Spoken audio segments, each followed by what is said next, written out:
Hey, can you hear us? Hello. There, me?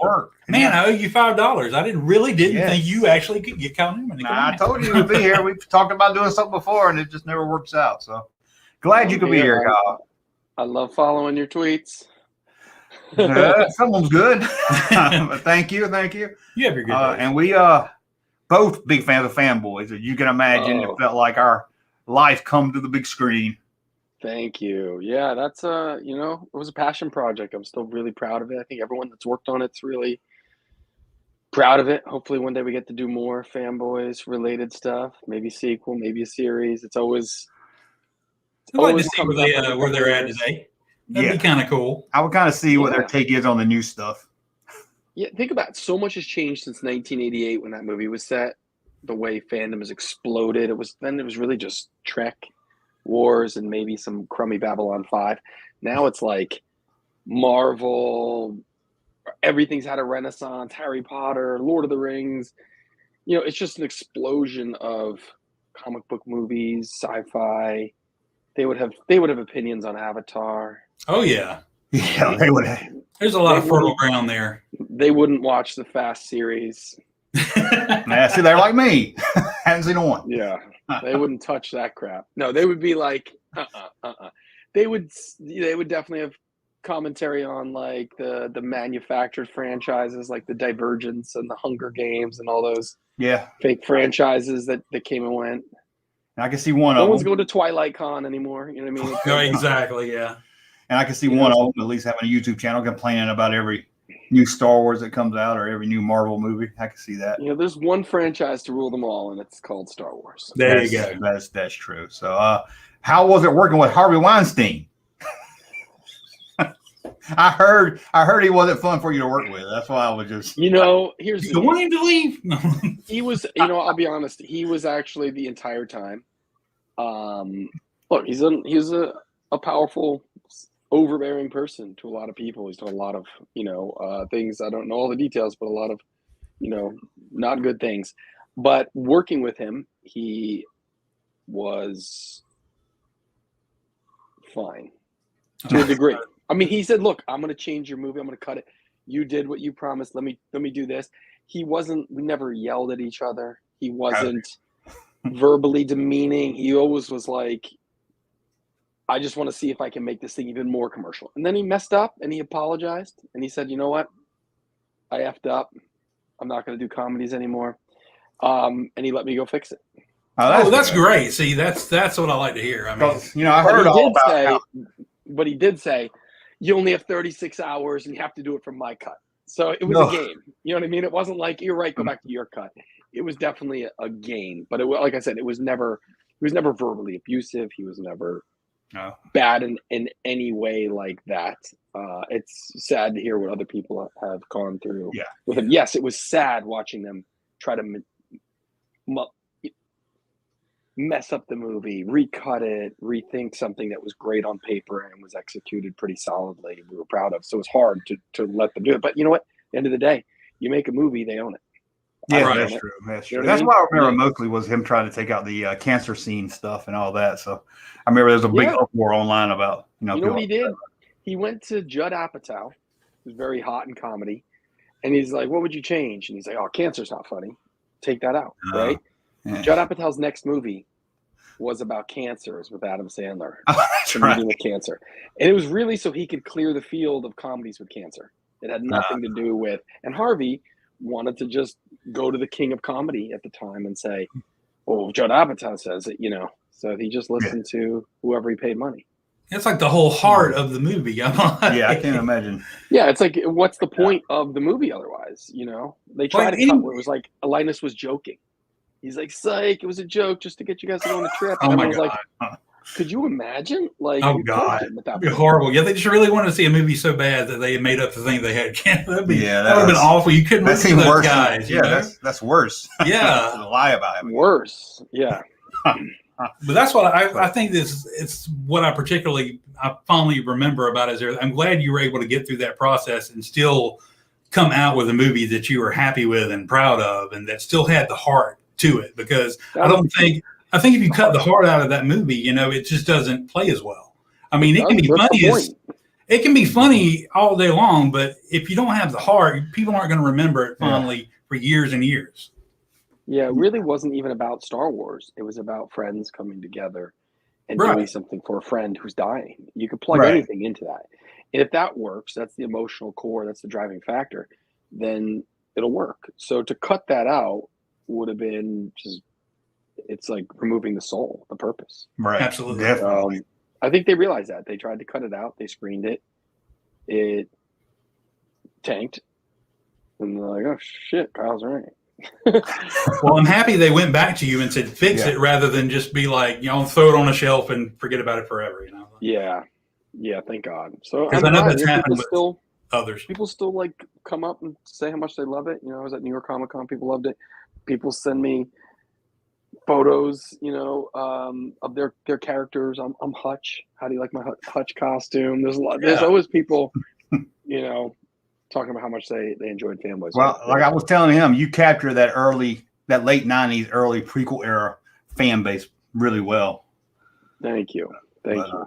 And you ought to be hitting it. We ought to be hitting that point now where that generation has kids and they're like sharing that movie with their kids, and it keeps going on, hopefully. So. I hope so. It was special for all of us who made it. So I hope that the people who did get to see it, who liked it, spread the word and share it and screen it for their cousin or their son. Yeah. Yeah. And I'm glad to hear that those characters are still alive in your mind and you're still thinking of things for them, because that would be cool to see one day. Honestly, all the time. Like as recently as like a year or two ago, we were talking about it as a series. So that'd be good. Yeah. Series I think would be better, or little mini series or something on streaming. Yeah, that'd be good. Yeah. And maybe I can get some Fanboy action figure line. That would be cool. I wanted at one point we had some interest. I think way back it was like NECA, and I wanted to do some like custom ones at the beginning of the movie of all the characters for an opening title sequence, but we didn't have budget to do it all. But I thought it'd be fun to do a series of them, like Linus as a spirit and Hutch in his stormtrooper outfit. And Windows in his robes from the line at the end of the movie, and Eric in his jacket at the end where he looks kind of like Luke Medal Ceremony. Mm-hmm. So they all kind of had like, and Zoe in her, Jabba's dancer outfit. So we had like a Star Wars reference in all of the action figures. Yeah, that would have been cool. Fun. If anyone out there does customs. I'm surprised they had exactly. With us Super 7, there's a lot of those retro style toys, and I'm surprised they hadn't. Yeah, I'm surprised they hadn't reached out to you, because they do almost anything now. It seems like. So. Yeah, they have like Mr. Clean action figures now, I think. I think so. Anything, do anything. Keebler elves, Mr. Clean. Like who else is gonna get one? Wouldn't be surprised. So you got a new documentary coming out.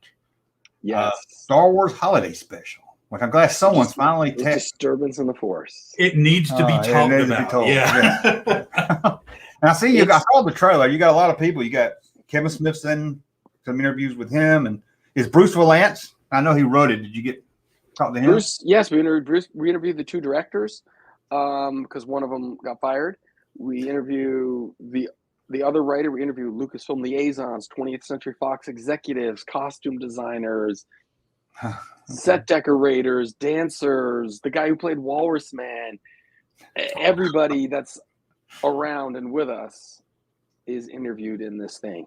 And on top of that, like you said, Kevin Smith, Weird Al, Seth Green, Taron Killam, Paul Scheer, Patton Oswalt, everybody comes together. We have Donny Osmond talking about when Star Wars was on the Osmond show with Chris Christopherson playing Han Solo. Oh my God! Got like archival clips of Mark and Harrison and Carrie and Peter, Anthony Daniels. There's so many things clips that people haven't seen, like just these amazing moments where they were just. It's really about the 70s, that moment when they were trying to market Star Wars, and also after it come out, it was a phenomenon how they kept it relevant, using the opportunities that were afforded to them, which were Richard Pryor show, Bob Hope, Muppets. The Donnie and Marie show. It was desperate times. I mean, this is the times when you had Wayne Newton and Shamu at SeaWorld for 2 hours, So 70s television at this point was dire. But it was the only way to promote Star Wars. You didn't have TikTok, you didn't have Instagram, you didn't have the options on news. You tried to get it onto one of these shows, and they had to do that to keep Star Wars relevant. Keep it relevant through Labor Day, which is something. There's a story in there about George and the head of Warner Brothers almost taunting him, saying your movie's going to be irrelevant come Labor Day, and George was like, "Screw that! I'm going to show this guy," and he gets he does this whole thing, and he greenlights all these appearances, and that changes the trajectory of Star Wars. And it also is when he greenlights the holiday special in order to keep it relevant. So he's investing a lot in Empire. So he's got to make sure this movie's a success and it stays in the zeitgeist. So all of these decisions inform it. And important to note is Star Wars didn't invent the variety show. The variety show was a terrible format that predates Star Wars. Star Wars was merely plugged into it. So we give it context, and all art has to be put into context. And we really try to get to the heart of who made what decision, why it happened, and paint a picture of this really special time in Star Wars history, which people don't talk about, which is before Lucasfilm was really fully formed, before they moved to San Francisco, before, Empire is a success. It's like, what we got, was it a flash of lightning? We don't know. Like, let's just milk it for everything we can. And there are great things in the holiday special. There's some really cool stuff in it. And obviously, Filoni and Favreau mine some cool things. There's lots of references now to Life Day and the theme parks, and references to Life Day, like Lego specials. There's a Guardians of the Galaxy holiday special. So it's permeated our culture even to now. People still make a joke about a holiday special. Everyone knows, even if you don't know the special, you get it. And it's crazy that it aired once and we're still talking about it. Ever, and that's why it was one of the biggest, back before the internet, when people sold bootleg tapes at conventions, it was huge. It was always like the bestseller, That's where I got it. I had to go to a Star Trek table at 1992 Comic-Con, I think, in New York. And there weren't even Star Wars vendors. It was a Star Trek table. Right. And it was almost like that scene in Fanboys where I it's like, what do you got? And he's like, oh, Star Wars crap. And he like pulled this dusty box out from underneath. And he had the holiday special. And that's how I bought it. And it was almost like this Star Wars. People forget Star Wars was almost just a cult film. It almost just disappeared. It was like, oh, those are cool movies, but we just forgot about it. Like Legend or Labyrinth or Never Ending Story. It just could have gone off into be like a film, that people liked and it was cool. But something happened, and George revisiting it and allowing Star Wars to kind of resurrect through the special editions and stuff, it brought it back in a way where we could put it on the pedestal it needed to be on. But it was almost there to be neglected. Nobody was touching it. Nobody was doing anything with it. There were no toy lines. There was, I don't even think the Galoob line was back, that terrible Galoob Micro Machine stuff, the Bendums. Nothing was even like back yet. It wasn't even there. There was nothing other than, there was the Zahn novel, and then Dark Horse put something out, and they started to percolate again. So it was a weird time. And that with the internet allowed it to get rediscovered. Suddenly people were like, oh, what else? Oh, I never knew. I did see something about that in Starlog. What was that thing? Or there were prototype Wookiee action figures. What were those? And so now it's been documented. That you understand that there's stuff's out there, and people come forward with like anecdotes, but nobody's collected the stories like this. Nobody's come together and said, this is the really authoritative story about how this thing came together. We even have Pete Sears from Jefferson Starship. Awesome. He performed some original music at the end. It's awesome. And nobody has a mean bone in their body about it. That's the great thing. It's got a lot of heart, this movie. Nobody's out there saying this is like the worst thing ever. Like, we all know it's not great. Let's talk about what's in it. Let's talk about why it's in it. Let's talk about how it was really forward. How was it ahead of its time? George Lucas was like, Chewbacca's dad's going to put on this helmet and there's going to be VR porn. Like, whatever it was, he was ahead of the time. Exactly. People are going to watch this VR. There was iPads and there's all these things that we didn't have. And Ralph McQuarrie was designing this stuff. Joe Johnston was involved. You had the original cast involved. Exactly. Yeah. And it was a big failure, and I think it taught George some lessons about how you need to hold on to your IP. You need to protect it. You can't just like willy-nilly let it happen. You can't let everyone do whatever they want with it. And it changed the way George handled Star Wars. You know, that's why it went dark for a long time, because he's like, I'm not just going to let a corporate committee go do stuff for 10 years while I take a break and raise a family. He took a break from Star Wars. He was like, I am Star Wars, and I'm taking a break. And so it needed time to reset. And I think this was one of those reasons why he realized you can't just let other people run Star Wars. Yeah. And I've always heard for the longest time, I don't know how much factuality there is in it, that he wouldn't, you were talking about toys and such, you know, merchandising. I always heard he wouldn't let anything be made from the holiday special because I don't know if because he was disappointed in it or he just, I don't know what the reason, but I always heard that he wouldn't allow it to be made. In making the documentary, did you come across anything like that? A couple of things. So products did trickle out. You know, one of the first things that came out was a branded Jefferson Starship single. I think it had Star Wars stuff on it.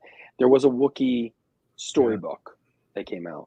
There were these prototypes that Kenner had put together that didn't come out. There were a few things that trickled out. He may have put the kibosh on it and stopped things from being made. I know he personally picked the studio Nelvana that made the Boba Fett short. He loved their stuff. George was a big Mobius fan, and he thought they could kind of capture a Mobius vibe. There were parts of it he liked, and I think we've seen those things get merchandised even while George was at Star Wars. Like Gentle Giant did a Boba Fett statue mid-2000s. Now you see with Disney, despite whatever embargo there is on it, you do see it infiltrate theme parks. You see Life Day being celebrated, Life Day sweatshirts, Life Day orbs. Now there's the figure I need. It's the vintage collection Chewbacca in his Life Day red Snuggie, which is like, you know, sold out on Hasbro Pulse, and, you know, it's going for $50 on eBay. Right. Like they're finally making action figures out of it, which is like, and they have the big stuffed animals you get at the park with him and his giant Snuggie or whatever. It's, you know, little kids are running around celebrating Life Day with their Chewbacca. Snuggies. My friend is at Disney today, and he's taking pictures, and he's like, can you believe this? They have the red Snuggie. They have the Chewbacca action figure. It's back. So but I do know that the actors made deals with George that they were like, we just won't talk about it. George asked us never to talk about it. But I also think they also do talk about and say George should allow people to talk about it because it's just a joke. And some people have said, you know, honestly, George really doesn't care. Like, he's moved on. There's so far in the past, he's talked about it more than he's ever spent time making it. I think he's past it. I think maybe he's like, look, it happens. It's a joke. It's like back in the 90s, maybe he's trying to keep the lid on the bottle. But now I think it's okay. But I don't know if there was like a deal with Disney not to talk about it. But, you know, they're doing Lego specials, and they're doing action figures, and they're doing, you know, apparel. They're doing like books, and there has to be the floodgates have to have opened. There has to have been some approval. I just hope we finally get those. Look, if they're doing retro cards and they're going to make them look like crap, put giant stickers on them, they might as well just make come on, it's like, call it what it is. It's crap. No one wants to buy a toy that already looks like it's dog-eared. You know, you call them out for it. Just make figures that aren't duplicates on retro cards. Do the figures that were never made, like Garindin and Wooher and R1G4 and CZ3. Do the Torin Far. Do those figures on vintage cards. He said CZ3. Do the ones. Don't do the ones that were already done, and then you don't have to make the other ones look like shit. Absolutely. Yeah, but we're talking Hasbro here. Let's do Chewy, Mala, and Lumpy. The three of them. Now I'm surprised they hadn't. Those would sell the hell out. I agree, yeah. And personally, I just have to thank you for bringing up CZ3, my favorite droid of the original trilogy. You made it today. The unsung hero. CZ3 is great. Why was he not an action figure? Why was there no Tarkin? Why was there no Dodonna? Why were there no Baru and Owen? That's the lost line Kenner should be slapping out. Sell all 12. Do a subscription. Make it available. What are you doing? Absolutely. It's Hasbro. So I mean, I don't want to see another Stormtrooper like standard. Give me battle damaged Endor. I don't want to see like another vintage carded Vader. Like, it's got to be Vader with his helmet that comes off. Like, you got to do it correct. Yeah, we were looking at a toy news before you came on. We were both like, oh, here's this again. And then I brought up a couple that were announced recently. Like, was it Dooku, Finn, and who was the other one?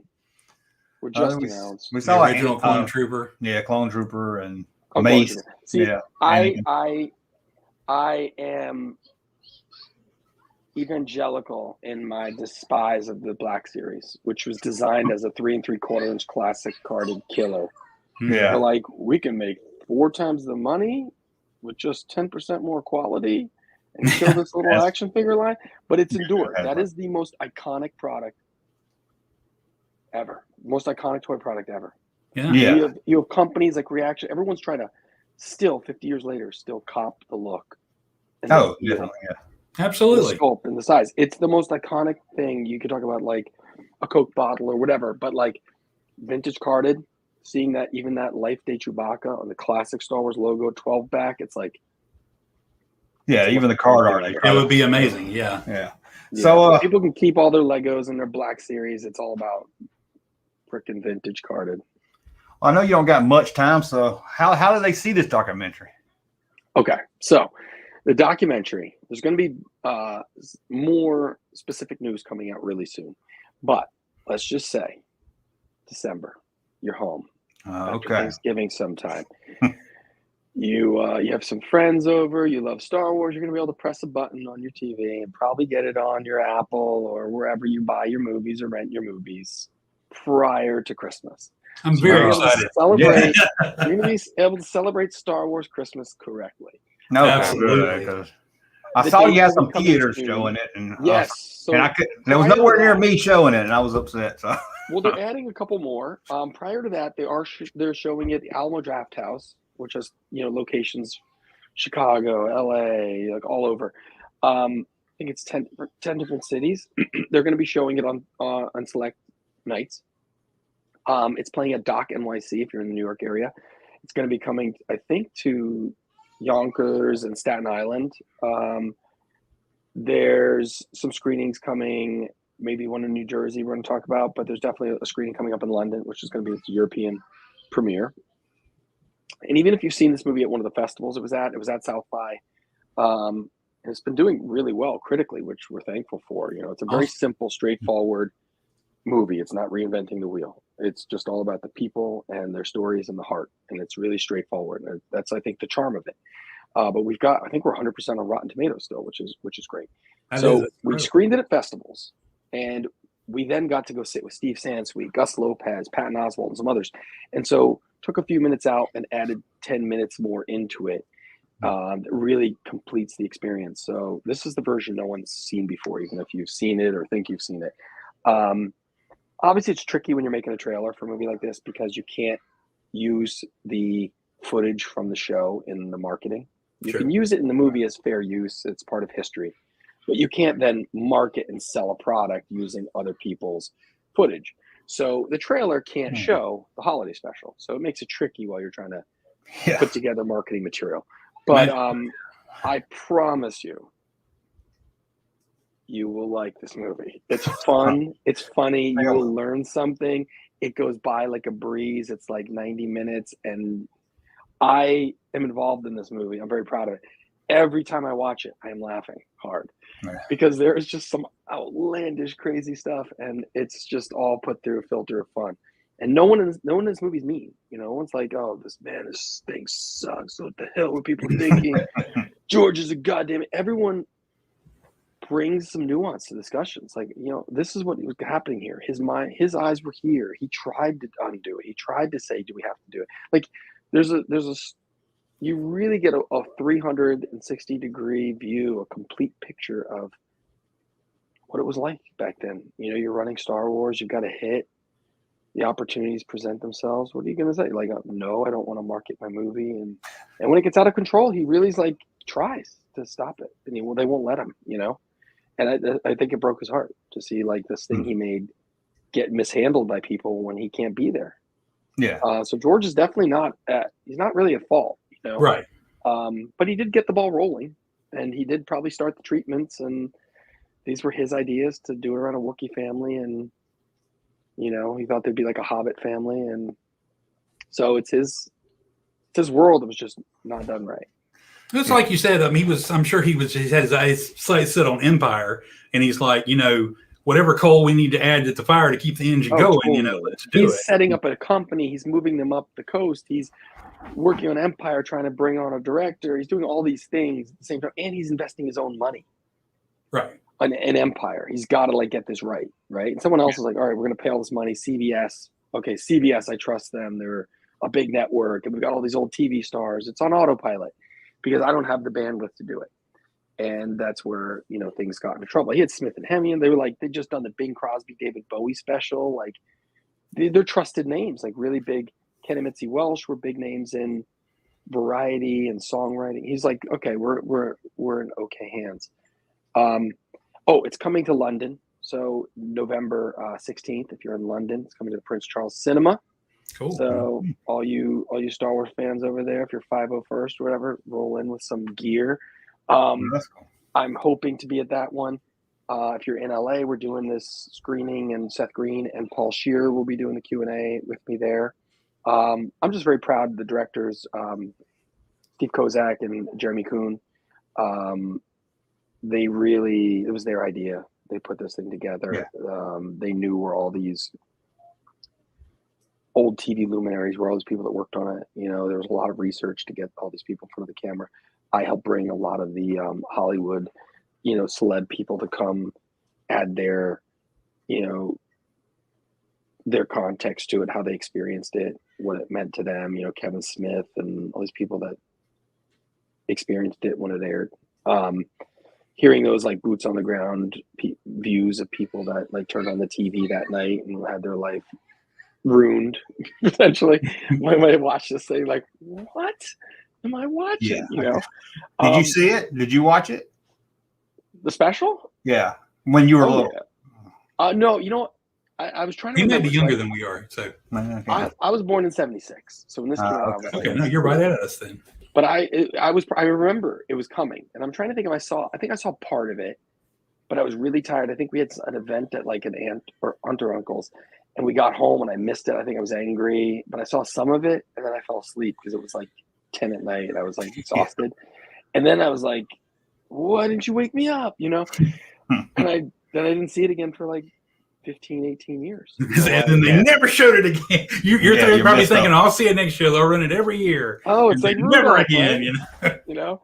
Like, and we were excited about then. Anything Star Wars on TV, I can remember. So you wanted to see something Star Wars because that's the only way you could see it. It was like one of the movies. So you were excited. Did you guys watch it live? Yeah, I can remember me and my brother leaving school and being all excited all day. I can't remember much about it. And then for years we were talking about what was that thing we watched. You remember that? What was that? And then I ordered on the internet like a videotape that had it and all the Kenner commercials all together. I have one of those. Ernie Klein, who wrote Fanboys, Ready Player One. He was visiting me while we were mixing Fanboys, and he brought this disc up, and it was the holiday special with all the commercials.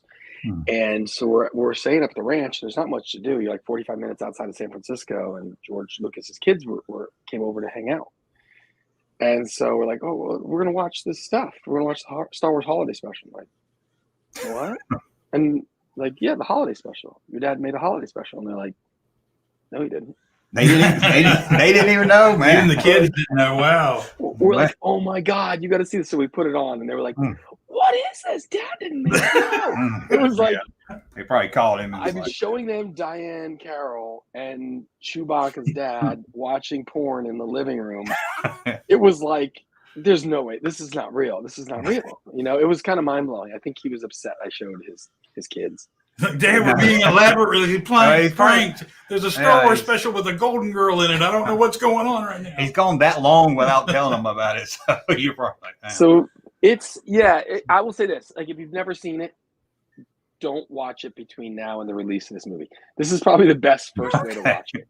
Then go into it and watch it, and then you're going to understand. You know, I think you'll have a whole other level of enjoyment knowing the trials and tribulations, because just to watch it cold is brutal. It's really brutal. Oh yeah. This is probably the best way to experience it. And if you're going to celebrate Life Day, it's probably watching this, because there's so much of the movie is in it, but it's AI cleaned up. So it's like you've never seen it before. Yeah, because we all had them bootlegs. It was pretty bad. Oh, yeah. Copy after copy. They're brutal. Right. Yeah, they're brutal. It looks like someone used it for toilet paper. It's terrible. Yeah, we're talking a 78 VCR, so it was pretty bad. Yeah. I know you don't got much time, but I'm going to test before we get out of here, I'm going to test your knowledge on Star Wars real quick. Oh, boy. Okay. Are you ready? See, you didn't know you were going to get tested. He does this to me all the time, so don't feel bad, you know. I've got an 11-week-old, and also I've got 4 kids, so my Well, you just have to. You have to that's a just girl, see if Power you. Droid. Yeah, I'm going to see if you can name these 10 action figures. This is insulting to the man. Come on. He got it right. It's not insulting when he's going to know them all. I know. I think he goes 10 for 10. Well, I bet he does. They're pretty easy. First appeared on the 20 back. That's. I just want. Well, are we going by which name? We're going by what Kenner called it. Don't let him trip you up. What Kenner called it. I called him 4-LOM, 4-LOM, but apparently now this is Zuckus. He's 4-LOM to us. Okay. I'm glad you said 4-LOM. Okay. That was a cool figure. It was. I like that one. Kind of tough on the Ewoks, I know. Yeah, isn't that my chief? Yes. How you know? Okay. You're doing good. That's Squidhead, but he's a Quarren. Okay, so you know. 88. 88. No. I tried to find some horror ones, and I couldn't. True Face. Oh, it's good guy or bad guy? He's a rebel. Okay. A lot of people call him a bad guy, too. Okay. I know. They think he's a bad guy. Lobot. Lobot. So this is pretty simple. So, oh, that one's pretty small. Can you see that? I still know. It's Size Noodle. No, that's Droopy McCool. Droopy McCool. Yep, that is right. Yep, he came in a 3-pack. That's Reese. Reese. I think we're the tough one because he has 2 names. Death Squad Commander. There you go. I thought you was gonna say Death Star, and people say Death Star, and he was never Death Star Commander. So, okay, you got it. Out of the 2 names, you got one right, and you didn't screw up and say Death Star. So. Told you he's the real deal, man. I'll put you backstage. Hold on, just a second. I'll put you. Okay. There we go. You know, I used to just go to the mall like a nerd, and I would either read like the Tomart's action figure guide, or like they're back in the back of the bookstores, you know, like B. Dalton's or whatever. They'd have those books on action figures. Oh yeah, and you'd flip. There was the only time to see them all, and I got to see some of the Power of the Force. I didn't have them all. Like they just didn't make it on the shelves. You know, I just didn't see it. I had a couple of them, but I didn't have all of them. You know, I had all the other figures. And I think one Christmas, my mom forgot to give me. It was in like one of her purses or something to hide them, and she forgot to give me the Lando Calrissian General outfit, you know, with the coin, and Imperial Dignitary. Yeah. So like 2 years later, I was like, rare. 2 years later, she was like, "Oh, what are these?" And I was like, "What? You never gave me these?" And I had only seen them in like those books, you know, where people had photographs, because it wasn't something I saw on a store shelf. And she had got them, just forgot to give them to me. So that was like a bonus. Yeah, I love. That's like the best, was getting those action figures, you know, when they came out, seeing them on shelves. I still have dreams. This is the problem. I still have dreams. I talk about them. There's figures I didn't know about, and there's figures that are like, I'm like, oh my god, they have them all. And there's like, they properly did like an Arcona or, you know, Neighbor and Leeds or something, you know, and you're like, I didn't know they made this, and clearly they didn't. They still haven't done it right, and it's sitting there on a shelf in your dream. Yeah. Or you talk about those books. I can remember going into B. Dalton's at the mall and looking at those books, and that's how I didn't. By Power of the Force, I was out of Star Wars by then. I was too old. So then I was like, "What? They made an Anakin, a Luke without Stormtrooper Luke?" I was so shocked in the '90s. So that's what got me. It was so cool seeing that stuff. Yeah. Then when I moved to New York City in the early '90s, there was a couple of stores I would go into, and they had a lot of them uncarded, and they were like, of course, at that point, 150 a piece, and. Yeah. For a Man-O-Man. I never had a Man-O-Man. I always wanted that figure, and I finally got that one. And Han, you know, Carbonite was such a cool, an ugly Han, but a cool figure. But a there's something awesome about that. And all it is you could standing behind the plastic Carbonite, but it was so awesome. I would have loved it as a kid. That and Luke, I would have loved that. Sick, yeah. And so, you know, I'm excited. This doc, though, is really, it's made, I would say, with love. Like, everyone really loves Star Wars. Everyone is not there to demonize the movie any more than it has been. We're really just there to shine a light on the people who made it, how and why it was made, and make you smile. It's not a mean movie in any way. So I'm doing that, and I got these 2 new D&D books. One of them just came out. If you like Dungeons & Dragons, Lore and Legends, it's on the history of Dungeons & Dragons, modern 5th edition, covering 2012 to present day, when D&D's had this incredible renaissance. There's 60 million players worldwide. And then the other one comes out November 7th, and that is a sequel to our New York Times bestselling D&D cookbook called Heroes Feast. And they turned that into a cooking show. So the cooking show comes out this month. So Hasbro G1 turned our first book into a 21-hour episode cooking show. And That's amazing. 20 episodes giving lore, and I guest star with my co-authors in one of them.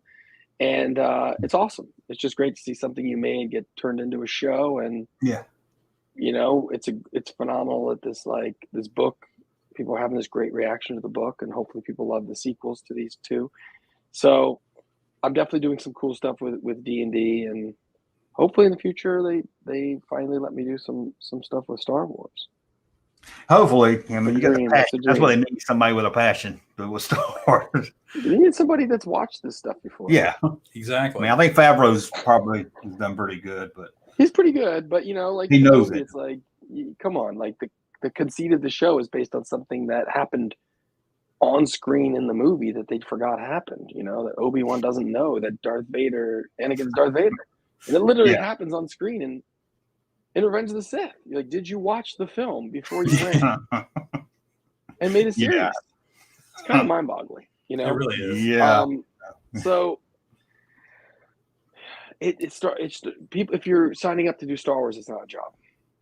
It should be like you should do it for free, and it should be like you're obligated. It's like you're representing your country at the goddamn Olympics. Exactly. And if you don't do it at that level, then you're doing it wrong. Right? Yeah, if you're doing it for the check, you're doing it out of sheer honor because you have to. You're compelled to. These are not jobs, and you cannot hire casuals to step into this stuff, or else we're going to be getting mediocre. And Star Wars should be the benchmark. It's the gold standard for entertainment. And right now, it's just more content. Yeah. Yeah. Sadly, it seems like that's a lot of stuff now. Not just. And we deserve more than that. Like, absolutely. Let's raise it back to the bar, the high standard it was, which is like every other franchise should be throwing money at it and scraping to try and get to be as good as we are. Yeah, I want to be the next Star Wars. Yeah. Well, we'll let you go. I know you said you got a 2-year-old, so I know who that is. So. Is your an an 11-week-old too? Yeah. Oh wow! My God. I don't see how you're awake. Yeah, exactly. Is your D&D show going to be streaming? It's going to be. So I don't know how this all works. It's Fast Channel. It's Freevee. So it's free. It's streaming. It's part of 3 new shows they put together. One of them, Matt Lillard, you know, of Scream and Scooby-Doo fame. He's just in the new Five Nights at Freddy show. He's got a show called Faster, Purple Worm, Kill Kill, which is great. They have all these celebrities come on. Basically, everyone dies in every episode. Then there's another show. So there's 3 shows. They're launching them all together along with some other content, and they're going to have like the old classic D&D cartoon. So it's 100-something hours of content they're kicking it off with. That sounds cool. It's really cool. So it's coming, I think, November 13th or 15th. So I don't know how Fast Channel and Freevee and all that stuff works. I got to figure it out pretty soon. But it's coming. So we'll keep if you know what those words mean, you'll be able to watch it. Absolutely. And now that I know you're a D&D fan, I have to ask you, what did you think of the movie? I love the movie. It was incredible. I'm like, it was awesome. I saw it before it came out. A special screening I got to go to, and I saw it 2 or 3 more times after. I thought it was really fun. I thought it created this family, which is what D&D is. Your adventuring party is like your little family. It reminds me of like Star Wars role-playing game. That's why I love Rebels so much, because Rebels felt like a little role-playing group. You know, you have your 5 or 6 people, you watch them level up. That's what a good D&D game is. That's what that movie was. I thought it was really fun, and it was a great kickoff to what they could do. You know, there's so much more they could do with that world. So, and I hope they critics loved it. Fans loved it. I think they released it at the wrong time. They released it right up against Super Mario movie. So but I think it did well enough to hopefully they continue. So I mean, I think they will probably try to do another one. That'd be good. That'd be cool. Yeah. Okay. Well, let's get out of here. Like I said, I know you got the kids. Just keep me posted on Twitter and everything about the documentary so I can share it with everybody else too. I'm sure you will. Absolutely. I'd say the next big date is New York City, November 14th and 15th. If you're in there, Doc NYC. London, November 16th.